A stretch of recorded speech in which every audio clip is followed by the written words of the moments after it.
Okay, so we are going to be talking about centripetal force. And again, let me just say again that centripetal force is a set of concepts that we're going to use to describe anything moving in a circle, right? Specifically, what we're going to be doing today is we're going to be talking about uniform circular motion.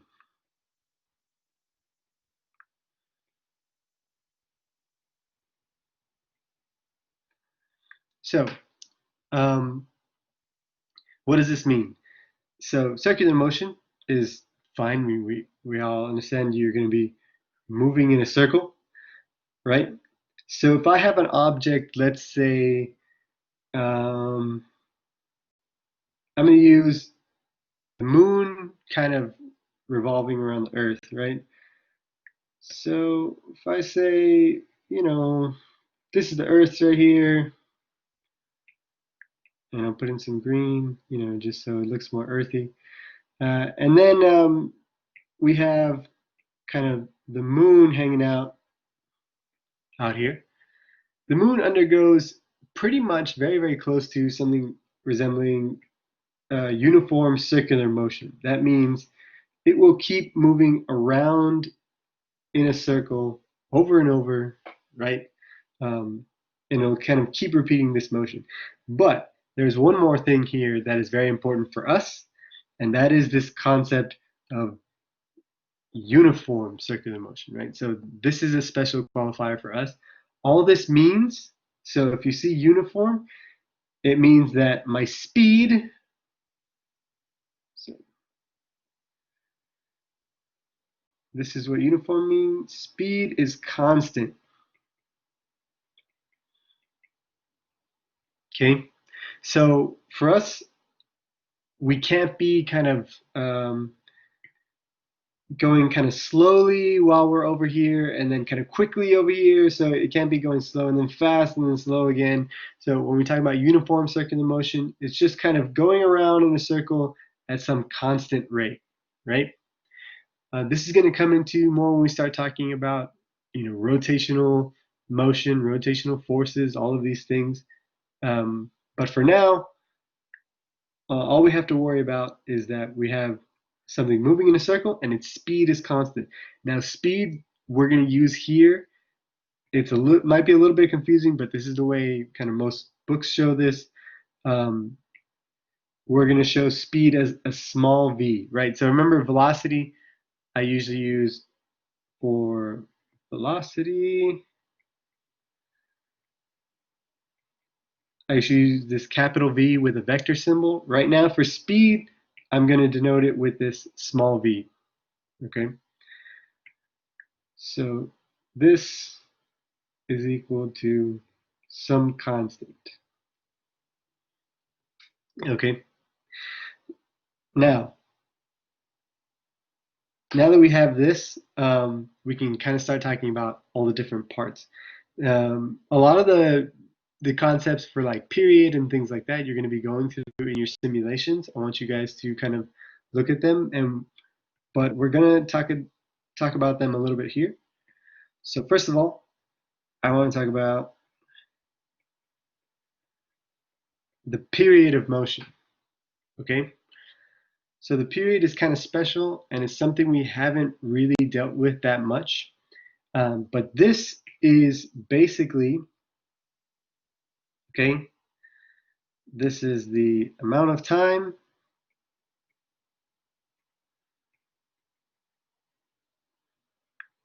for one revolution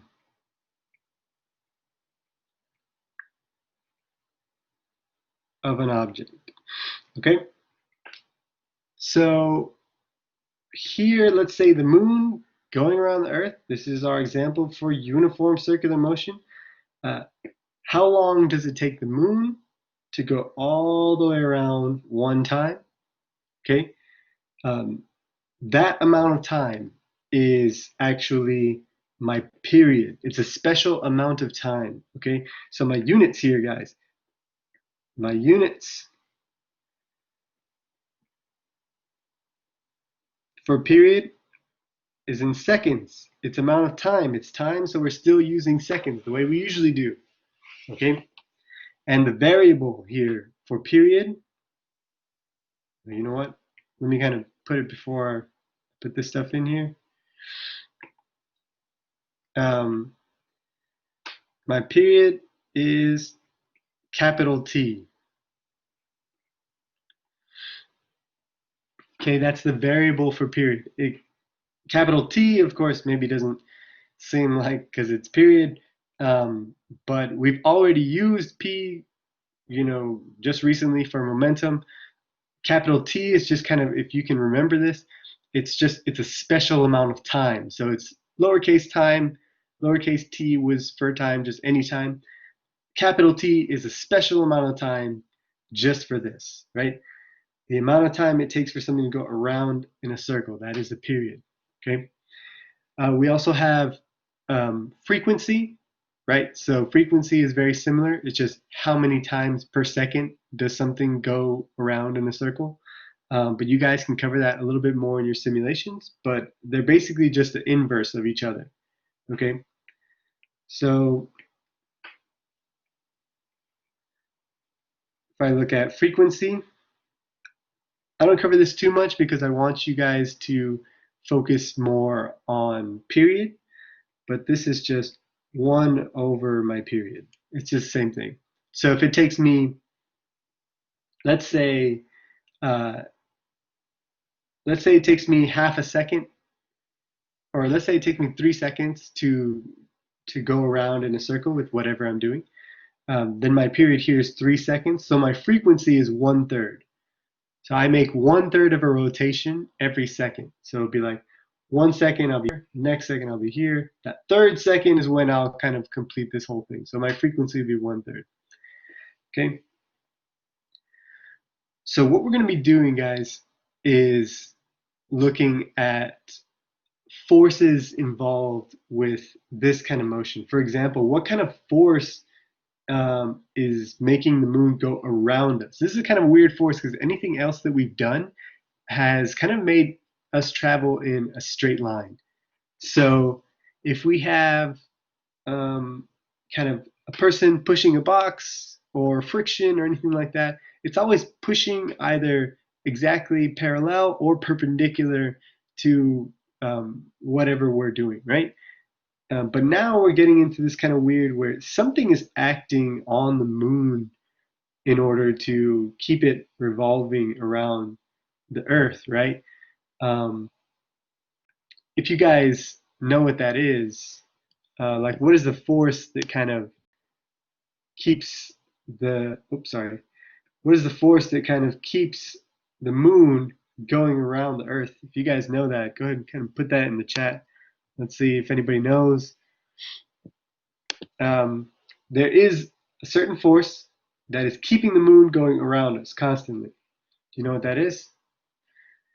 Anybody? I'll give you a few seconds to think about it.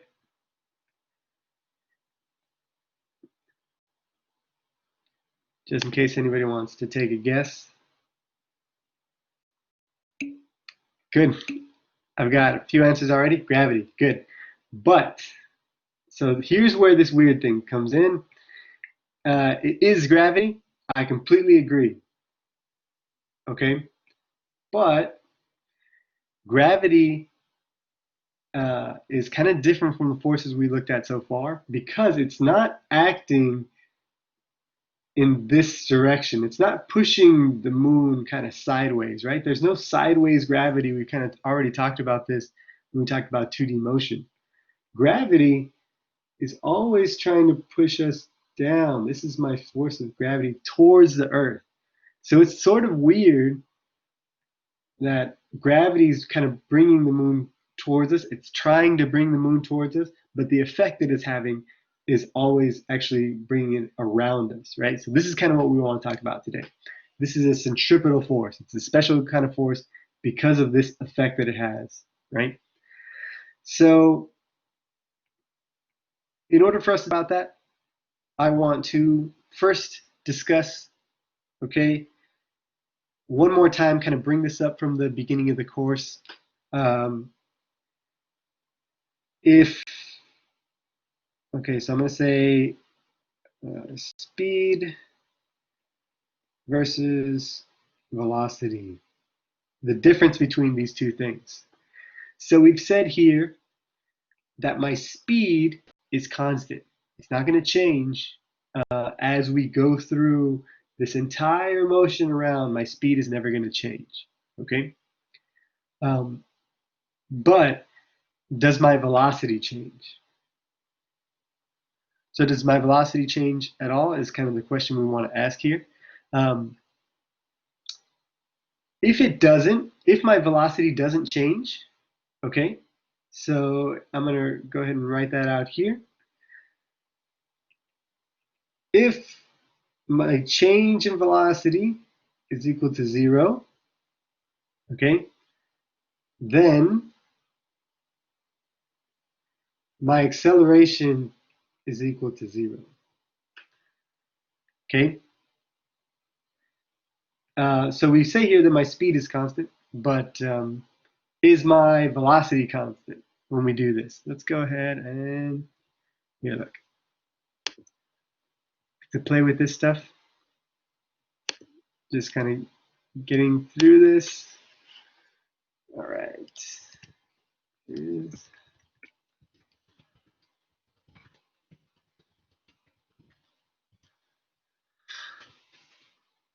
All right. I'm just kind of playing with all the little tools that we have here.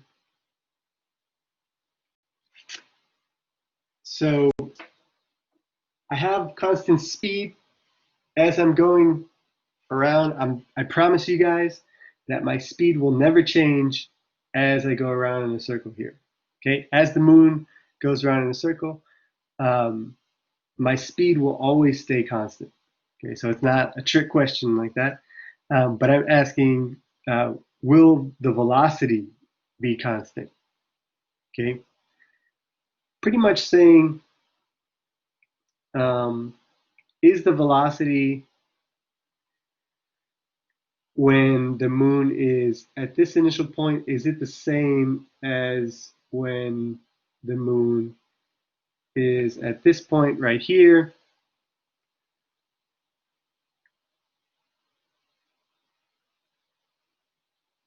Okay, or anywhere else? So that's kind of what we're looking at here.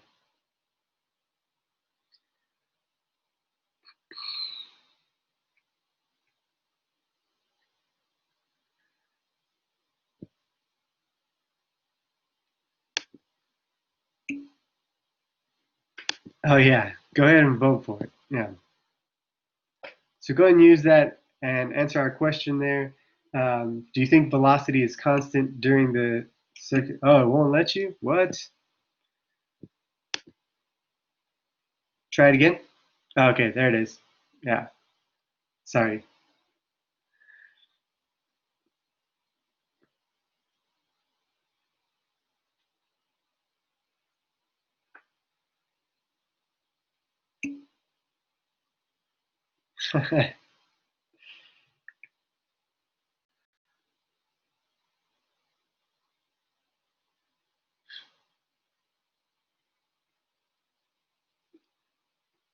I'll go ahead and let those, leave it running for just a little bit longer while I set this up.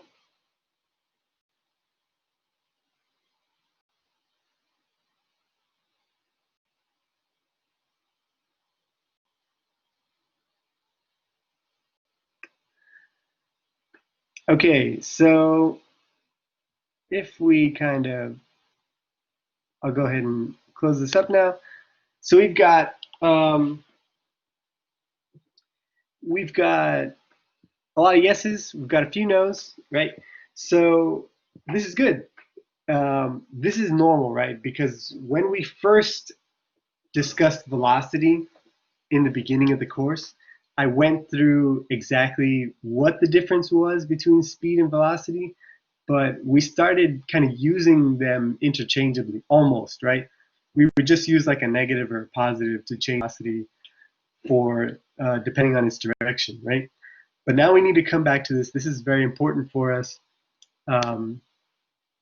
This is important for us because we are going to use this to define what is happening for centripetal motion.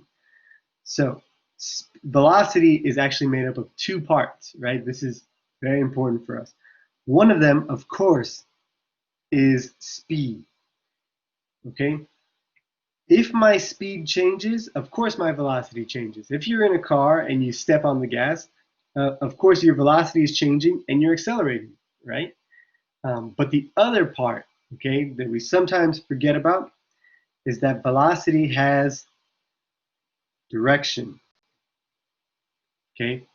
Now, usually, when we've been doing problems up till now, direction didn't really mean much, just, oh, is it up or is it down? Is it, positive or negative? That's it.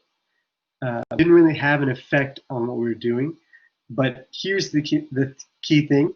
If you change your speed, okay, then you're changing your velocity and you're accelerating. So you can kind of feel this inertial force. Remember, if you're in a car and you slam on the brakes, your speed will change and you'll feel a force. Like your body wants to keep doing the thing it was doing before.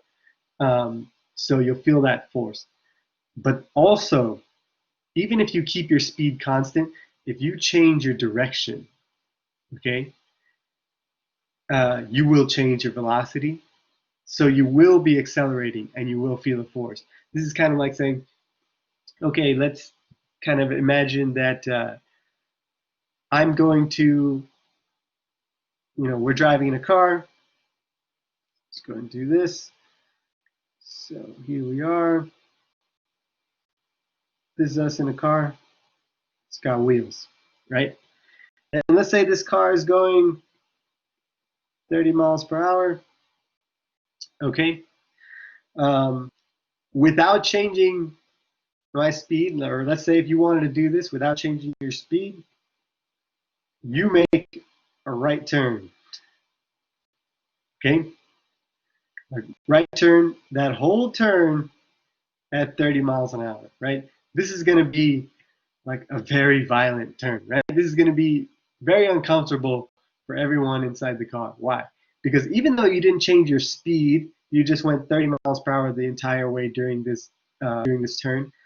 What you did is you changed your direction. Okay? So both of these things, or either of these things, I should say, will change your velocity, which means you'll accelerate, which means you'll feel some kind of force, right? So what we're going to do is we're going to work with this to find out. I want to know exactly how much are we accelerating when we do this. So let's kind of look through this. This is going to be, this kind of acceleration when you're making any of these kind of turns is going to be centripetal acceleration. Okay. So let's come back to this example right here.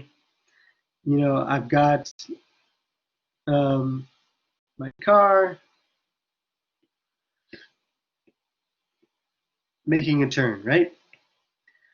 So I want to talk about what are the factors that affect how much force I feel when I make this turn in the car, right? So how do I change my centripetal acceleration? I'm going to note this with AC, okay? Okay, you know what? I'm going to put here proportional to, okay, I just want to note the factors that affect this. So if I was in a car and I take this turn here at 30 miles an hour, just like we did up here, right? This sucks, right? Don't do this. Don't do this in your cars. So one day, once they let you guys drive, okay, don't do this in your cars. What you want to do, right, in order to make this turn a lot less uncomfortable is you want to change probably this, right? This is what you normally do, okay, in order to make your turn a lot more comfortable for everybody inside, a lot less force, a less acceleration. What you do first, while you're coming up to the turn, you slow down, right? So we can slow this down maybe to 5 miles an hour, right? And then it'll be much less, or even slower if you want to make it a lot less force that you'll feel. So this factor right here is definitely something that is affecting how much acceleration we experience. So this here, I'm going to note as speed. Remember, there's just this lowercase b I'm going to put for speed. Okay? So this kind of works for us because increasing my speed will increase my centripetal acceleration, right? It'll increase the force that I feel when I make this turn. But there's one more thing that you can do in order to change how much acceleration you feel, right? So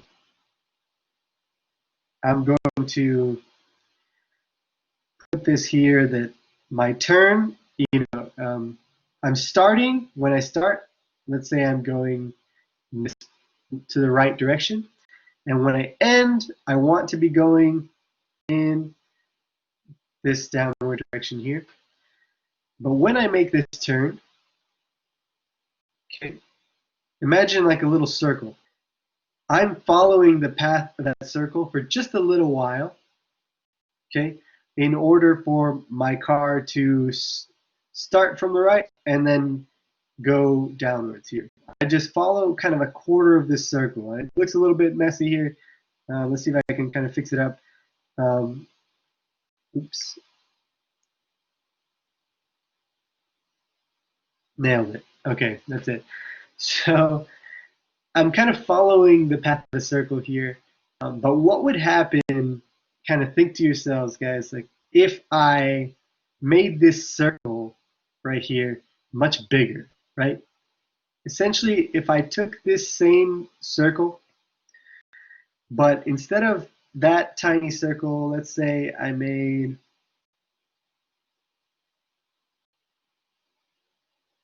all right, this is great.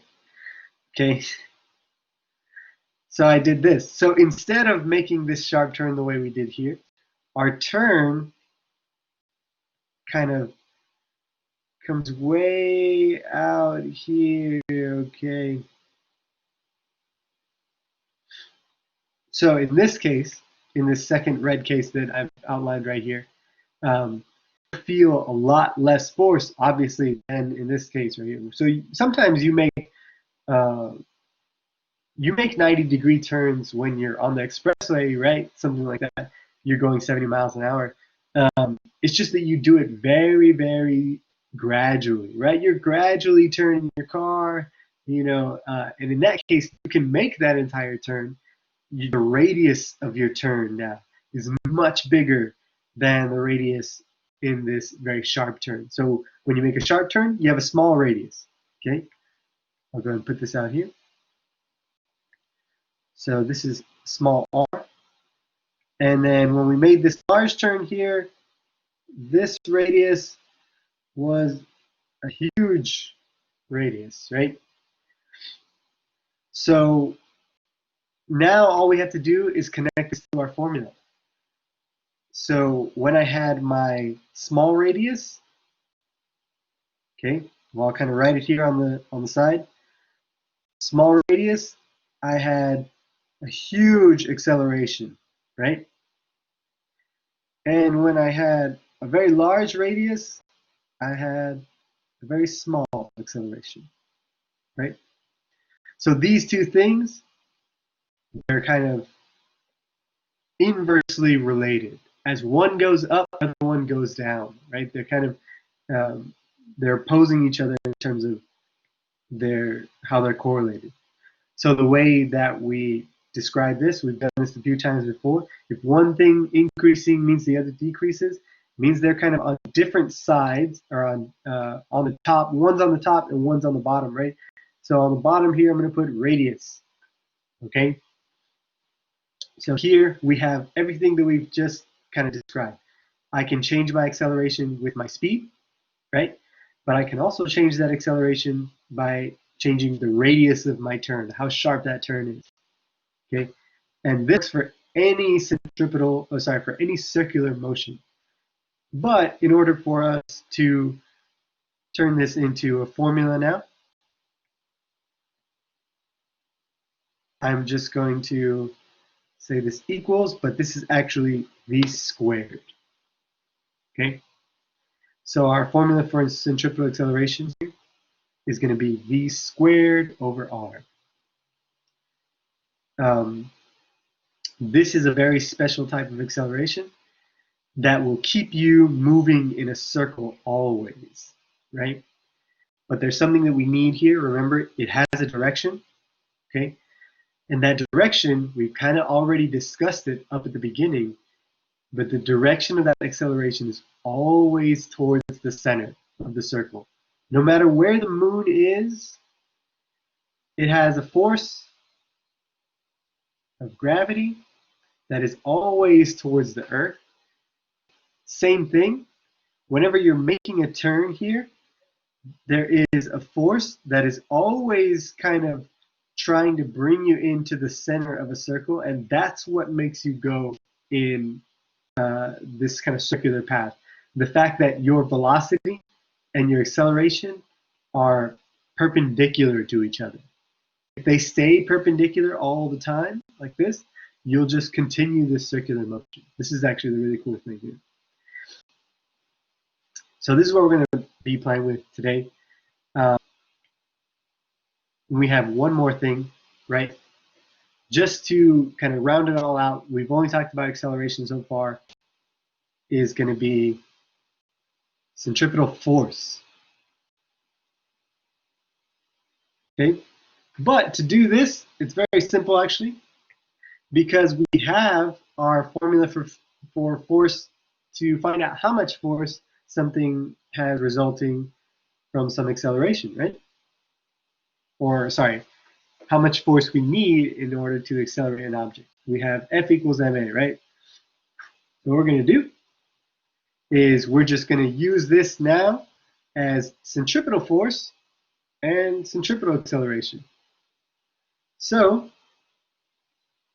when we change this out, what we have is centripetal force is equal to mass times v squared over r. Okay? And what we're going to do today is we're going to be focusing all on this formula, which means we're going to be changing mass and looking at centripetal force, changing speed and looking at that force, and changing radius and looking at that force. Okay?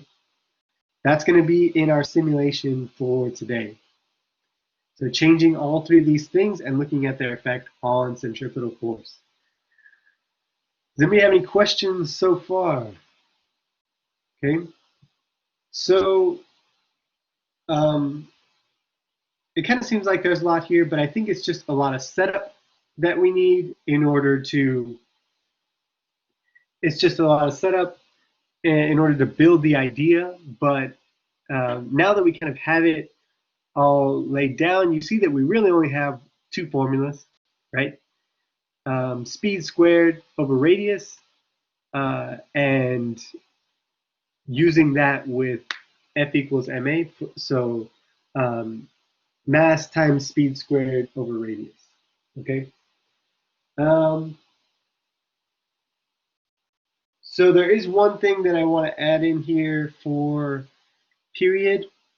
I do want to give you guys a formula, so this is in your formula sheets, I think, but just in case it's not, go ahead and make sure and add this to your formula sheets, period. What we do when we talk about period, this is, remember it's for any speed, oh sorry, this is actually speed. For any speed, we talk about how much distance you cover over time, right? So this is distance over time is my speed, correct? When I move around in a circle, okay, the distance that I cover is kind of the length of this line that's going around. All this is the circumference of my circle, right? So if you guys remember circumference, the circumference of my circle is just 2 pi r. That's the distance that I'll travel if I go around in a circle is just 2 pi times my radius. And the amount of time that it takes me is this special time right here, my period. So I have one new formula, just kind of a shortcut for us. Um, if I want to find the speed of an object and I know something about looking at its rotation, right? So this is kind of one more formula for you guys, just in case we don't have it. This will be kind of useful for us all.